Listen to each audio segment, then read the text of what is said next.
గురుగారు నమస్కారం. శ్రీమాత్రే నమః. గురుగారు మార్చి నెలకి సంబంధించి గ్రహస్థితులు కానీ లేకపోతే ద్వాదశ రాశుల యొక్క గ్రహస్థితులు ఎలా ఉన్నాయి?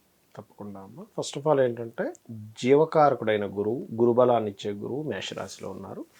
మీనంలో రాహువు, కన్యారాశిలో కేతువు, కుంభరాశిలో శని యొక్క సంచారం జరుగుతుంది. ఇవి స్టాండర్డ్గా ఉన్నాయి, ఇవి ఎక్కడ కదలట్లేదు. మనకి మూవ్ అయ్యేటువంటి ప్లానెట్స్ ఏమిటి అని చెప్పి చూసుకున్నట్లయితే రవి కుంభంలో ఉండి 14వ తేదీ మార్చి నుంచి మీనంలోకి మారుతారు. అంటే రవి రాహు కలయిక జరగబోతుంది. ఓకే. అదేవిధంగా రవి ఈ మాసం అంతా కూడా ఆల్మోస్ట్ ఒక 20 రోజుల పాటు శనిని కంబస్ట్ చేసుకున్నాడు. ఇది చాలా ముఖ్యమైనటువంటి అంశం. అదేవిధంగా మకరంలో కుజుడు శుక్రుడు ఉంటూ ఈ యొక్క శుక్రుడు 7వ తేదీ నుంచి కుంభంలోకి మారుతున్నాడు. బుధుడు రవి శని కలిసి ఉండి ఈ బుధుడు కూడా మనకి 8వ తేదీ నుంచి మీనంలోకి మారుతూ అతను 26వ తేదీ వరకు ఉంటాడు మీన రాశిలో. అంటే దాదాపుగా 8వ తేదీ నుంచి 26వ తేదీ వరకు మీనంలో మనకి బుధుడు నీచబడి ఉంటున్నాడు.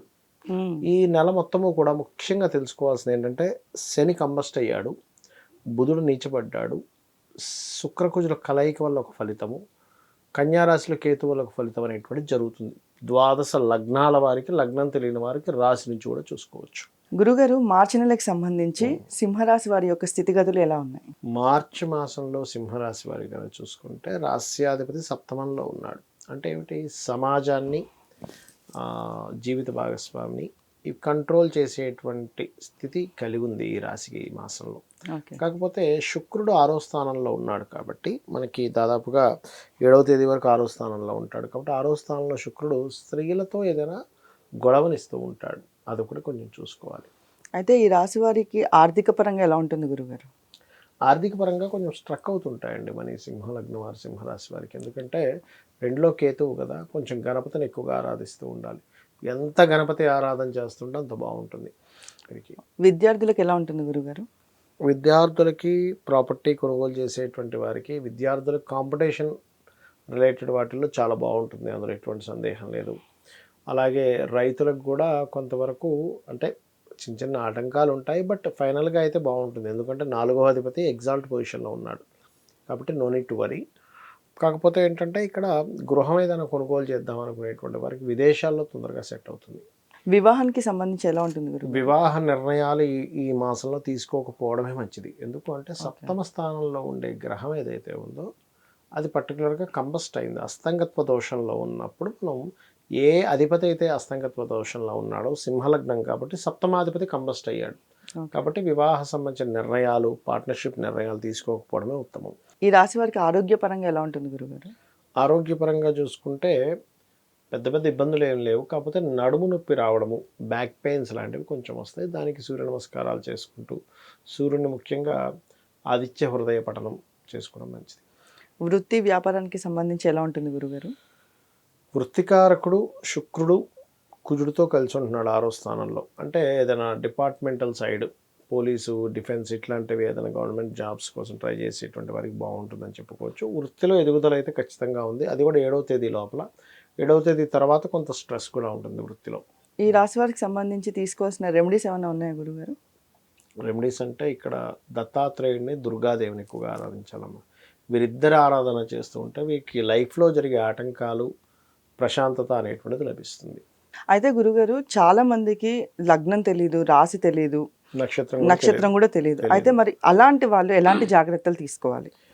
ఇప్పుడున్న కండిషన్లో శని భగవానుడు కంబస్ట్ అవుతున్నాడు కాబట్టి ఒకటే చెప్తాను, మీరు ఏదైనా ఒక పని సక్సెస్ అవ్వాలనుకుంటున్నారు, రాశి, నక్షత్రం, లగ్నం ఏమీ తెలియదు, సింపుల్ సూర్యభగవానుడిని చేసుకోండి.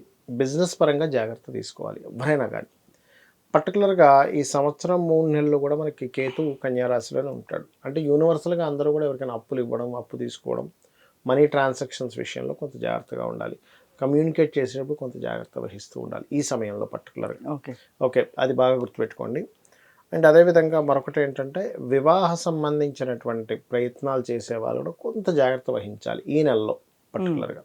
అయితే ఇప్పుడు ఏమీ తెలియనప్పుడు రెమెడీస్ కూడా ఎట్లా చేసుకోవాలని అడుగుతూ ఉంటాం. ఇక్కడ శని భగవానుడు అందరికీ కర్మకారకుడే. నీకు లగ్నం తెలిసినా తెలియకపోయినా ఎవరికైనా కూడా అందరికీ కర్మకారకుడు ఎవరు? యూనివర్సల్గా కర్మకారకుడు ఎవరంటే శని భగవానుడు. ఆయన స్ట్రక్ అయి ఉంటాడు ఈ మంత్లో చాలా మటుకు. అందుకని ఏం చేయాలి అంటే సింపుల్గా శాస్త్రం ఏం చెప్తుంది, ఎవరి ద్వారా కంబస్ట్ అయ్యాడో అస్తంగత్వ దోషం ఏర్పడిందో వారిని మీరు ఆరాధన చేయాలి అని చెప్తారు. అంటే సింపుల్ ఎగ్జాంపుల్ ఎలా అంటే, ఇప్పుడు చూడమ్మా, ఒక కుర్రాడు బైక్ మీద వెళ్ళిపోతున్నాడు, ట్రాఫిక్ అతను పట్టుకున్నాడు, నీ లైసెన్స్ ఏవి, నీ ఆర్సీ ఏవి అని అడిగాడు. అప్పుడు ఎవరిని వేడుకోవాలి? పట్టుకున్న అతను, అయ్యా నేను ఇంట్లో మర్చిపోయాను, నేను ఈసారి అలా కాకుండా చూసుకుంటాను, ఏదో దానికి సంబంధించినటువంటి పెనాల్టీ కట్టడము, కొంతమంది వదిలిపెట్టరు, పెనాల్టీ కట్టాల్సింది మర్చిపోతే తీసుకురా, లేకపోతే పెనాల్టీ కట్టండి, లేకపోతే లేవు, పెనాల్టీ కట్టితే పట్టుకున్న అతను వదిలేస్తాడు. అలాగే సూర్యభగవానుడు కర్మకారకుడైన శనిని పట్టుకున్నాడు కాబట్టి ఇది ఖచ్చితంగా చేసుకోవాలి అందరూ.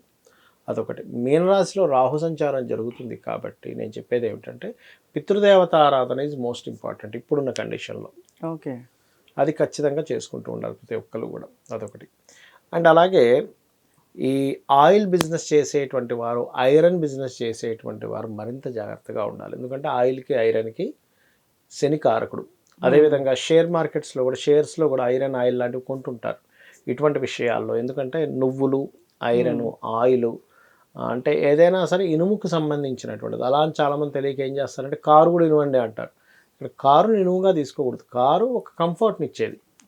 చాలామంది ఏమంటుంటారంటే, నన్ను ఏమడుగుతుంటారంటే, ఏమన్నా నేను ఇనప బిజినెస్ చేయొచ్చా అంటే, ఇనప బిజినెస్ అంటే ఏం చేస్తారంటే కార్లు అంటారు. కార్లు ఇనప బిజినెస్ ఏంటయ్యా, నువ్వు ఐరన్ అమ్మేది అయితే ఇనప బిజినెస్ అవుతుంది, కారు ఇనప బిజినెస్ అవ్వదు, శుక్రుడికి సంబంధించిన బిజినెస్ అవుతుంది అంటే వాళ్ళ ఉద్దేశం ఏంటంటే శనికి సంబంధించిన బిజినెస్ కదా అనుకుంటారు. అలాంటి అన్నింటిలో ఐరన్ ఉంటుంది. అన్నీ శనేనా? కాదు కదా. ఇల్లు కడితే కూడా అందులో కూడా ఐరన్ ఉంటుంది. కానీ అది శుక్రుడి కిందకి తీసుకోవాలి మనం చెప్తూ ఉంటాం. అయితే ఇక్కడ ఏంటంటే ఇనుము, నూనె, జాబ్ కన్సల్టెన్సీస్ సంబంధించిన బిజినెస్లు నడిపేటువంటి వారు ఈ మాసంలో ఒక 20 రోజుల పాటు ఖచ్చితంగా కొన్ని నియమాలు పాటించాలి. అందులో ముఖ్యంగా సూర్య ఉపాసన కనుక చేసుకుంటే అన్ని విధాలా బాగుంటుంది. దీంతోపాటు గోశాలకు వెళ్ళి గోవులకి గోధుమ రవ్వ ఉంటుంది, గోధుమ రవ్వ తినిపిస్తూ ఉండాలి. తినిపిస్తూ అయితే ఇక్కడ ఎంత ఏంటంటే, మనం ఈ గోచార ఫలితాలు ఎంత చెప్పుకుంటున్నా మీ పర్సనల్ చార్ట్ అనేది ఒకటి ఉంటుంది, గుర్తుపెట్టుకోండి. మీ పర్సనల్ చార్ట్లో ధనాధిపతి మహాదశ అద్భుతంగా ఉంది, మీకు ఈ గోచార ఫలితాలు 5 to 10%. అది ఇంకా ఆ యోగం ఇచ్చేస్తుంది. ఇప్పుడు ఎందుకంటే మనం చూడండి, 10 షాపులు ఉంటాయి, అన్ని షాపులు బాగానే ఉంటాయి, కానీ ఒక షాప్ అద్భుతంగా నడుస్తూ ఉంటుంది. ఏమిటి ఈ మెటీరియల్ ఈ షాప్లో ఉన్న మెటీరియల్ ఈ షాప్లో లేదా, బట్టలు ఉన్నాయి, అంతకంటే ఇంకా అద్భుతమైనవి ఉంటాయి, వాడికి నడదు. అదేమిటండి అంటే వాళ్ళ గ్రహస్థితి అలా ఉంటుంది, వాళ్ళు సిస్టమేటిక్గా ఉన్నా సరే కొన్నిసార్లు వాళ్ళకు ఉన్నటువంటి జన్మజాతకంలో ధనయోగమో, ధనహీనత యోగమో, రోగం వచ్చే యోగము, లేకపోతే రోగం నయమయ్యే యోగము, ఇన్వెస్ట్మెంట్ చేస్తే అద్భుతంగా వచ్చే యోగం, ఇవన్నీ కూడా మీ జన్మజాతకంలో ఉంటాయి. అవి తెలుసుకొని అడుగు ముందుకు వేయాలి, అన్ని విధాలు బాగుంటుంది. ఇది శ్రీమాత్రే నమః.